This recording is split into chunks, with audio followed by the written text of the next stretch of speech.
Okay, so number one, create personal finance journal. अच्छा, एक personal finance journal क्यों बनाएंगे? इस पे हम नॉर्मली सब कुछ डॉक्यूमेंट करेंगे कि हमारा मनी के साथ बिहेवियर कैसा है, कि हम ये लिखेंगे उसमें कि how much did we spend, on which things did we spend, और हमारा मनी के साथ रिलेशन क्या था जब हम स्पेंड कर रहे थे। एग्जाम्पल के तौर पे, मान लीजिए आपने खरीदा एक PS5 आपने खरीद लिया, बट और PS5 आप जब खरीद रहे थे तो आपका इमोशंस क्या कह रहे थे? या फिर आपने सब सपोज आपने डिसाइड किया कि आप नया एसी बदलना चाहते हैं, बट आपने सोचा कि अभी तो सर्दियां हैं और अभी मुझे इसकी जरूरत नहीं है, तो ये पैसा मैं सेव कर लेता हूँ। तो आपने उस चीज को एक तरीके से सेव किया वो मनी, तो आपका वो इमोशन क्या था, आपने उस चीज से क्या सीखा? तो आपको जब आप रोज के रोज आप अपनी पर्सनल चीजों को डॉक्यूमेंट करना शुरू करते हैं, तो महीने के लास्ट में आप देखते हैं कि आपके पास एक प्रॉपर जर्नल इकट्ठा हो चुका है, और एनालिसिस कर सकते हैं कि किन चीजों में आपने ज्यादा स्पेंड किया और किन चीजों में आपने कम स्पेंड किया, और उस चीज से आपको क्या लर्निंग मिली। तो ये करना बहुत जरूरी है। तो number one, personal finance journal. Number two, value based spending. Value based spending का मतलब है कि कोई ऐसी लाइफ जिसके अंदर आपको वैल्यू दिखती है। जैसे मान लीजिए आप एक हेल्दी लाइफ जीना चाहते हैं, तो हेल्दी लाइफ जीने पे आपको लगता है कि मैं अगर ऑर्गेनिक फूड की तरफ बढ़ूंगा तो मुझे ज्यादा फायदा होगा। इंस्टेड ऑफ फास्ट फूड, मैं सलाद, सब्जियां और फ्रेश वेजिटेबल्स घर पे लेके आएंगे, हम उसको घर पे ही सौते करके कुक करके खाएंगे। तो आप अगर वहां पे स्पेंड कर रहे हैं, तो वो आपकी वैल्यू बेस्ड स्पेंडिंग होती है। यानी कि आपको हमेशा एक वैल्यू बेस्ड स्पेंडिंग की तरफ बढ़ना है। कोई ऐसी स्पेंडिंग नहीं करनी है कि आपको मालूम ही नहीं है कि आप कर क्यों रहे हैं। जैसे कभी कभार हम मार्केट जा रहे होते हैं और हमें चाहिए होती है एक शर्ट, और हम मार्केट जाते हैं और हम मार्केट से वो सब चीजें ले आते हैं जिसकी हमें बिल्कुल जरूरत नहीं है, और बाद में लगता है कि यार ये तो मैं क्या ही ले आया, इसकी तो जरूरत ही नहीं है मुझे। अक्सर ऐसा आपने देखा होगा, जब भी आप किसी डिपार्टमेंटल स्टोर जाते हैं तो वहां पे आपको कोई चीज दिखती है, और आप वो चीज अगर अपने टीवी में देख रखी होती है, तो आप उसको उठा के अपनी ट्रे में रख लेते हैं, एंड फाइनली वो आपके बिल के साथ निकल जाती है, और एंड ऑफ द डे आप 8,000 9,000 का बिल पे करते हैं, और जब आप घर पे आते हैं तो आपको पता लगता है कि इसकी जरूरत ही नहीं थी मुझे। So believe on value based spending. Number three, consistent saving plan. आपके पास एक कंसिस्टेंट या फिर ऑटोमेटिक सेविंग प्लान होना चाहिए। 90% लोगों के साथ प्रॉब्लम यह आती है कि वो सेविंग्स इसलिए नहीं कर पाते क्योंकि वो सबसे पहले इस बात की कोशिश करते हैं कि वो अपने फाइनेंस को, यानी कि जो सैलरी आती है या फिर कुछ पैसा जो अर्न करते हैं, उससे पहले वो अपने एक्सपेंडिचर्स को संभालते हैं।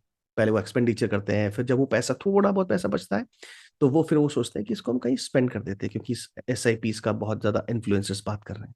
बट ऐसा नहीं होना चाहिए। आपको डिसाइड करना है कि आप अपनी सैलरी का कितना परसेंट सेव करना चाहते हैं। मान लीजिए आपकी सैलरी लाख रुपए है, और आप ये कहते हैं कि मैं 30% मैं सेव करूंगा।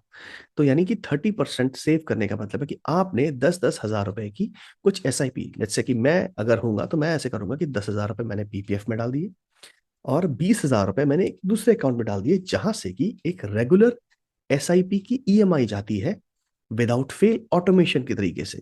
तो मैं वो पैसा वहां डाल दूंगा। जब मैंने वो पैसा अपने अकाउंट से उठा के वहां डाल दिया, तो वो पैसा मेरे अकाउंट में मुझे नहीं नजर आएगा, और जब वो नहीं नजर आएगा तो मैं उसे खर्च भी नहीं करूंगा। बहुत सारे लोगों की आदत होती है कि वो एक पैसा अपने दूसरे अकाउंट में रखते हैं, कि उनको लगता है कि कभी भी जरूरत पड़ेगी तो हमें मिल जाएगा। मुझे ऐसा लगता है कि कभी भी पैसों की जरूरत आपको ऐसे नहीं पड़ती है कि नो वट, ओ मुझे अभी 2 मिनट के अंदर 50 हजार रुपए चाहिए। ऐसा नहीं होता है।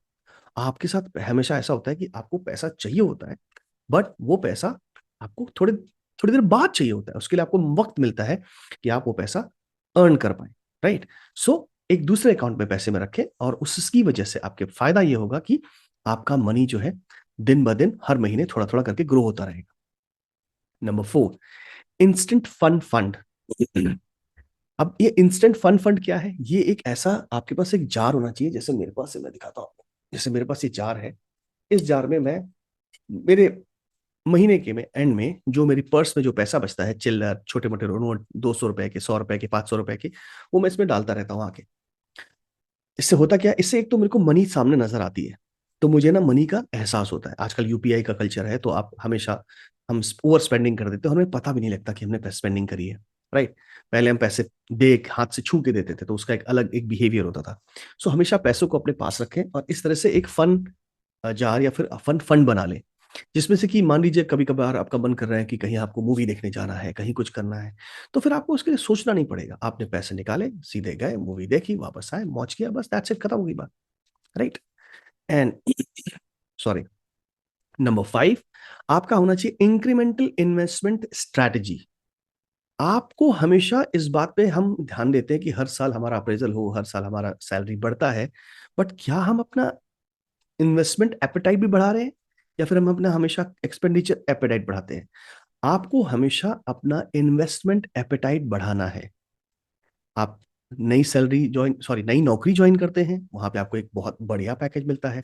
तो जब आपको बढ़िया पैकेज मिलता है, लेट्स से अगर आप अभी लाख रुपए कमा रहे हैं, आप नई जगह नौकरी करी जहां पे कि आपको इंक्रीमेंट मिल गया और अब आपकी सैलरी 1.5 लाख रुपए है, तो आप पहले जब 30,000 रुपए जो जमा करते थे, यानी एसआईपी करते थे या फिर आप इन्वेस्टमेंट करते थे, अब आपको उस एपेटाइट को बढ़ाना है, क्योंकि अब आपकी सैलरी 1.5 लाख रुपए हो चुकी है, तो मेरे हिसाब से आपको 30,000 और इंक्रीमेंट करना चाहिए। तो सोचिए, जो 30,000 पहले, अब आपका वो एपेटाइट 60,000 का हो चुका है। आपके पास अभी भी वो जो बढ़ी हुई सैलरी का 20,000 है, वो आपके पास अभी भी है, जिसको कि आप अपनी नॉर्मल किसी एक्सपेंडिचर में लगा सकते हैं। So you should have an incremental investment strategy. ये आपको आपके लॉन्ग रन में आपको अमीर बनाने में मदद करेगा आपको। Number 6, strategic environmental control. आपने देखा होगा कि जब भी हम बैठे हैं कंप्यूटर पे तो और या फिर इंस्टाग्राम स्क्रॉल करते हैं, तो हमारे पास ज़ारा का एक मैसेज आता है, आपके पास एप्पल का एक मैसेज आता है कि नया आईफोन 15 लॉन्च हो गया है, ज़ारा की नई शर्ट आई हुई है बढ़िया सी, 55% डिस्काउंट चल रहा है, कभी कभी तो 80% डिस्काउंट चलता है। तो हम क्या सोचते हैं, oh you know what, let's go and find out. और हम वहां जाके ओवर स्पेंडिंग करके हम वो चीजें ले आते जिनकी हमें जरूरत ही नहीं थी। जरूरी नहीं है कि इस सर्दियों में आपको नए जैकेट्स की जरूरत है, आपके पुराने जैकेट्स भी हैं जिनको आप अभी भी यूज कर सकते हैं। मैंने एक जैकेट वुडलैंड का लिया था 2008 में, आज तक मैं उसको यूज करता हूँ, बिकॉज वो कभी फटा ही नहीं, वो कभी खराब ही नहीं हुआ। राइट। सो आपको इन सब चीजों से अपना एनवायरमेंटल को कंट्रोल करना है। आपका जो एक्सटर्नल एनवायरनमेंट है, वो आपके एक्सपेंडिचर को कंट्रोल कर रहा है क्या, आप इस बात पे ध्यान दें, या फिर आप उस चीज को कंट्रोल करते हैं। जैसे मेरा बहुत ही सिंपल सा फंडा है, मुझे अगर गर्मियों के कपड़ों की शॉपिंग करनी होगी, तो मैं सर्दियां स्टार्ट होने के 1 महीने पहले या 2 महीने पहले मैं शॉपिंग करने की कोशिश करूंगा। उस टाइम पे गर्मियों के कपड़ों पे भारी डिस्काउंट होता है, तो मैं उनको पहले से ही खरीद के रख लेता हूँ। ठीक उसी तरह अगर मुझे सर्दियों की शॉपिंग करनी होगी, तो जब गर्मियां स्टार्ट होने वाली होंगी, यानी मार्च या अप्रैल के महीने में, उस टाइम पे जो स्टॉक्स क्लियरिंग होती है, उसमें आपको भारी डिस्काउंट मिल जाता है। यानी कि आप उस वक्त उतने ही पैसे पे कर रहे होते हैं जितनी उस आर्टिकल की वैल्यू है, क्योंकि नॉर्मल में जब सीजन टाइम पे हम उस आर्टिकल का 3 गुना ज्यादा पैसा पे करते हैं, और ये आप सबको पता है। राइट। फिर नंबर 7, 7 ऐसा होता है ना नंबर 7, गोल विजुअलाइजेशन। विजुअलाइजेशन, हाँ ये सही था। Goal visualize goal visualization, this is right, right, हाँ। सो गोल विजुअलाइजेशन में हम करते क्या है कि हम अपना एक फाइनेंस का गोल बनाते हैं कि आप अपने 30s में, मे बी अपने 40s में या फिर 50s में आप इतना पैसा इकट्ठा करना चाहते हैं, ताकि आपको फाइनेंशियल इंडिपेंडेंट मिल पाए, यानी कि आपको आपके पास महीने का इतना पैसा आ जाए उस सेविंग से कि आपको कमाने की जरूरत ना पड़े। राइट। तो अब हमें करना क्या है कि उस गोल को विजुअलाइज करना है रोज। जब हम उस गोल को करंट फॉर्म में जी रहे होते हैं, तो इट इंस्पायर्स अस, उससे हमें इंस्पिरेशन मिलती है और हम उसकी तरफ और अग्रसर होकर काम करना शुरू करते हैं। Right. So make sure you visualise those goal every day.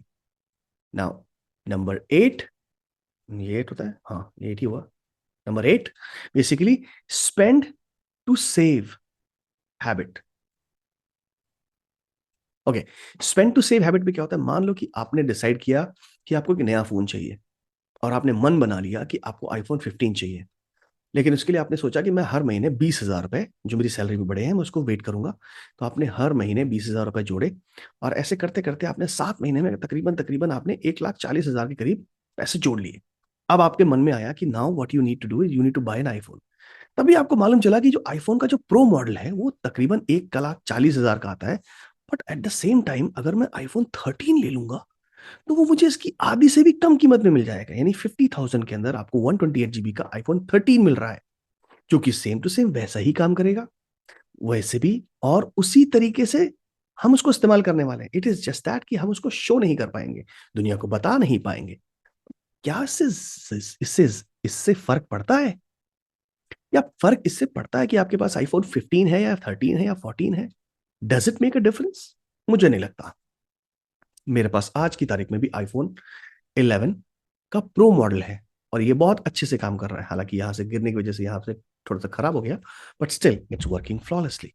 और मैंने नहीं सोचा है कि इसको मैं अगले 2-4 महीने तक बदलूंगा, राइट? सो जब आप 1.5 लाख की बजाय एक छोटा फोन खरीद के उसकी छोटी कीमत अदा करते हैं, तो जो आपने सेविंग्स कर रखी थी अब तक, वो आपके पास एक सरप्लस अमाउंट हो गया, जिसको आप एक लमसम कोई SIP में या फिर किसी स्टॉक को खरीदने में आप उसको यूज कर सकते हैं। ये आपकी सेविंग हैबिट्स को और ज्यादा इंप्रूव करेगा। Number 9, very important, change your environment. इसको कहते हैं money mastery network. Money mastery network क्या होता है? बेसिकली मनी मास्टरी नेटवर्क का मतलब है आपको, क्योंकि मनी माइंडसेट को सीखना है, तो आपको उन सब चीजों में अग्रसर होना है। यानी आप ऐसे ग्रुप्स को ज्वाइन करें जहां पे आपको मनी मास्टरी के बारे में बताया जाता है। वो लोग आपस में बात करते हैं बिजनेस के बारे में। मल्टी लेवल मार्केटिंग की बात नहीं हो रही है यहाँ पे, ठीक? वो बात कर रहे हैं बिजनेस के बारे में, कैसे पैसे को हम डबल कर सकते हैं इन्वेस्टमेंट के थ्रू, रियल एस्टेट के थ्रू, कमर्शियल प्रॉपर्टीज के थ्रू, इस तरह से चीजें, ताकि आपको थोड़ा सा ज्ञान मिले। आप वैसी वर्कशॉप्स को ज्वाइन करें, उन इन्फ्लुएंसर्स को ज्वाइन करें जो कि आपको ये सब चीजें सिखा सकते हैं। तो ये जो नेटवर्क है ना, इसको क्रिएट करना बहुत जरूरी है। हो सकता है कि आपको एक ऐसी अपॉर्चुनिटी मिल जाए जिसमें कि आप वहां पे जाके आप एक लमसम अमाउंट, यानी 10 या 11-12 लाख रुपए इन्वेस्ट करके आप कुछ नया अपना एक साइड हसल स्टार्ट कर सकते हैं। एक पैसिव इनकम आनी स्टार्ट हो जाएगी आपकी, right? Now number 10 and the final is get rich slowly. धीरे धीरे आप पैसा बढ़ाएं। जैसे वॉरेन बफेट कहते हैं कि आपको एक स्टॉक को कम कीमत पे खरीदना है और उसको बैठ जाना है होल्ड करके, और उसको तब तक नहीं बेचना है जब तक आप नहीं बेचोगे, तब तक आपके हाथ में पूरी पावर, पूरी कंट्रोल है, और आप उसको होल्ड करके रखते हो तो वो ग्रो होता रहता है। सो make sure you get rich slowly. जैसे धीरे धीरे आप अमीर बनते जाएंगे, तो आपको उस अमीरियत की खुशबू, उसका एहसास होगा। और अगर आप एकदम से रिच बन गए, वो फास्ट फूड की तरह होगा, जो कि आपके बॉडी और आपके शरीर के लिए बिल्कुल अच्छा नहीं होगा, राइट? सो ये थे वो 10 मनी माइंडसेट के रूल, जिनको आप 2024 में अडॉप्ट करके you can become wealthy from your mindset and in reality as well. Thank you so much for watching till now. If you are new, please subscribe to my channel. I always give nice little advice regarding money management, life coaching, and healings. Thank you so much. Have a great day ahead. Bye bye.